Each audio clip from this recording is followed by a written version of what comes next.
วัสดีครับขอต้อนรับเข้าสู่ช่องดีเจลูกสาริมันนี่ครับโอ้ยตอนนี้ฝนตกหนักมากครับพายุเข้าครับดูครับเดี๋ยวเขาแม่ผมนี่ครับแม่ไม่ตีหรอกดูครับ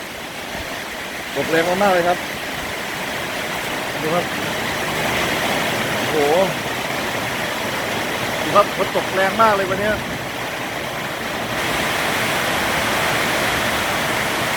แรงมากครับดูครับตกครับโอ้โหอุ้ยแรงมากเลยฟ้าก็ร้องครับด้วยไม้ครับฝนตกแรงมากๆเลยครับตัวนี้อย่าลืมกดไลค์กดแชร์กดตามช่องดีเจลูกสาริวันนี้ครับดูนะครับดูไม่ช่วยเบานะครับ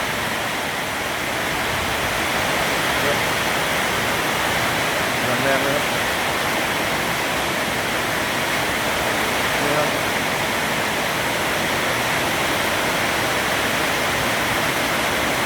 ครับดูครับฟ้าเลยครับดูครับวันนี้ตกแรงมากๆเลยครับฝนนะครับที่อำเภอเชียงยืนนะครับดูครับ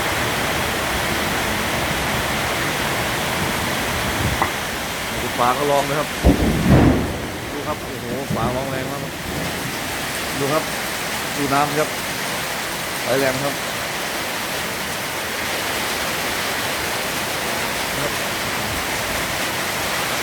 ฝนตกครับฝนตก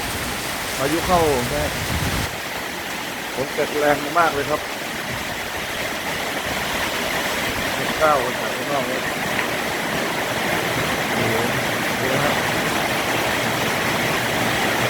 อย่างเยอะมากเลยครับ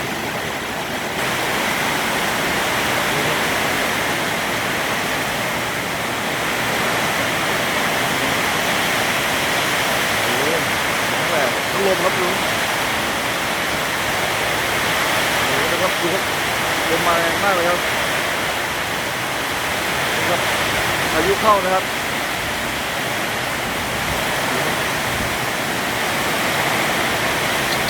โอ้พูดแบบ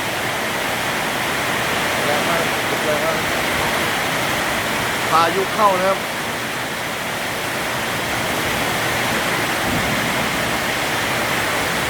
ดูครับอย่างแรงเลยนะครับโอ้โหตีลงมาเลยครับดูตกแรงดูครับใบไม้โอ้โหดูครับใบไม้โอ้โหดูครับอุ้ยอุ้ยอุ้ยดูครับดูโอ้โหแรงมากครับดูพายุครับผมตีแรงมากครับโอ้ยดูจะโอ้ยโอ้โหแรงมากๆเลยนะครับบ้านผมนะครับดูครับตกแรงมากครับต่อเนื่องเลยทั้งลมนะครับผมกับพายุมาด้วยกันนะครับดูครับดูฟังเสียงดูครับฟังเสียงครับมา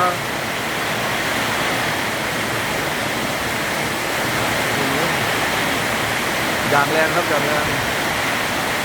ไหลดูบรรยากาศคนแล้วตกแล้วพายุนะครับฟ้าร้องเลยครับโอ้โห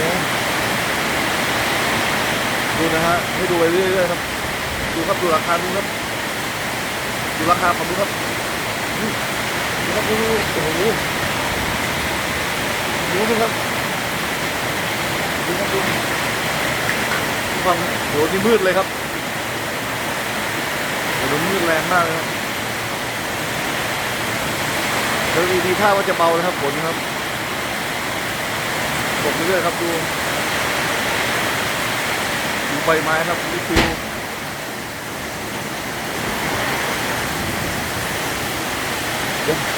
เนี่ยบอกปักเดเป็นคลิปเนี่ย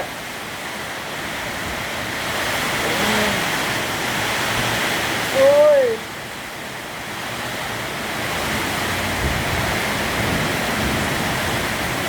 ดูครับ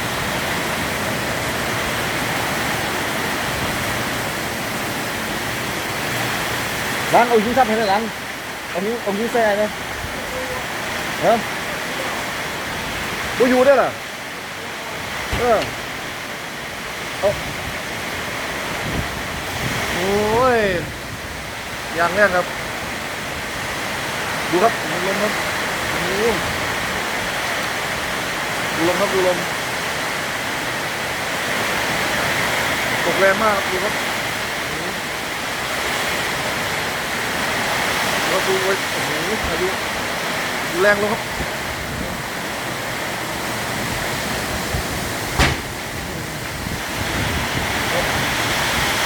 โอ้ยโอ้โห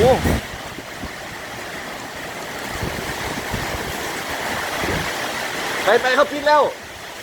โอ้โหเขาปิดแล้วเรื่องใกล้เรื่องเขาปิดแล้ว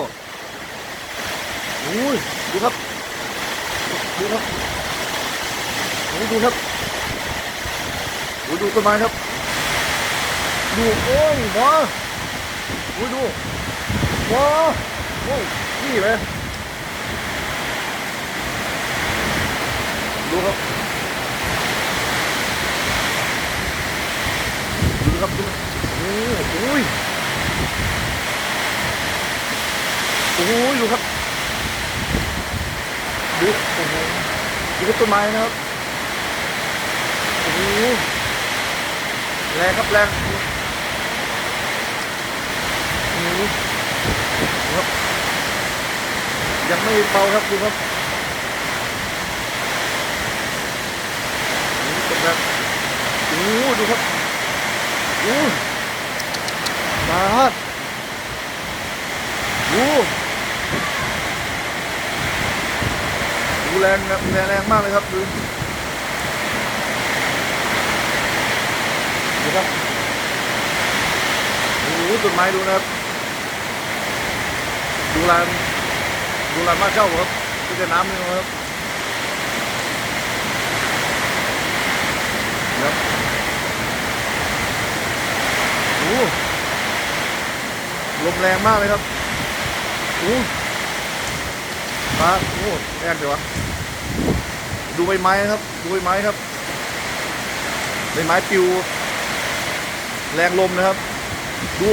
สังสีนู่นครับดูครับโอ้โหนี่เป็นลมดนตรีขึ้นมาครับ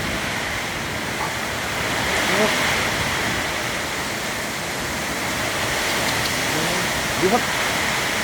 มีลมบนๆนะครับดูครับโอ้โหดูครับโอ้ดูครับตัวตีอย่างแรงครับโอ้สังสีปลิวครับ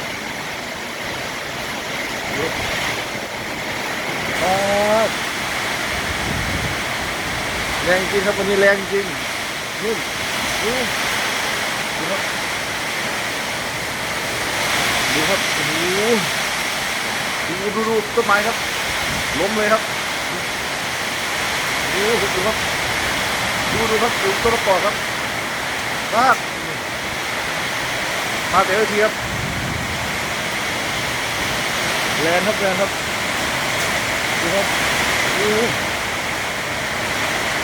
อายุแรงมากเลยครับดูครับโอ้ยดูครับดูครับโอ้ดูแรงมากเลยครับอย่างแรงครับอย่างแรงดูครับถนนมืดหมดเลยครับดูครับลูกเห็บก็ตกครับโอ้โหครับโอ้โหลูกเห็บก็ตกเลยครับลูกเห็บตกเลยครับมาดูครับลูกเห็บตกเลยครับโอ้โหดูครับโอ้ยดูครับคนน่ากลัวเลยดูครับดูกับพายุมาเป็นคลื่นๆเลยครับมากับลมนะครับดูค ความรุนแรงครับยังมีท่าจะเบาครับดูฝั่งนู้นนะครับโอ้โหเราต้องมืดมืดรถไม่ดูครับต้องข้ามมามืดหมดเลยครับผมคงจบคลิปนี้ไว้แค่นี้ครับโอ้ยแค่นี้ครับแค่นี้นะครับตัวฝนนะครับอย่าลืมกดไลค์กดแชร์กดติดตามช่องดีเกลูกสานกับผมด้วยนะครับช่องดีเกลูกสานนะครับขอฝากด้วยครับสวัสดีครับ